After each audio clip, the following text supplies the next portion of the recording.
রহমত নিয়ে এলো মাহে রমজান, বরকত নিয়ে এলো মাহে রমজান।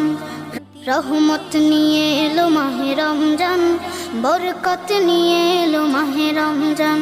হারিয়ে যাব পড়ব মাগো তারাবি, যে নামাজের শিক্ষা দিলেন আমাদের প্রিয় নবী।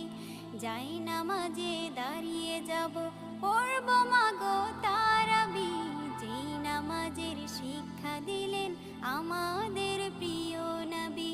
রোজ হাসরে ধন্য হব মহান প্রভুর দিদারে, সারা দিনের ক্লান্তি ভুলে সুখটা নিব ইফতারে। রোজ হাসরে ধন্য হব মহান প্রভুর দিদারে, সারা দিনের ক্লান্তি ভুলে সুখটা নিব ইফতারে। সিহরি খাবো রাখবো রোজা।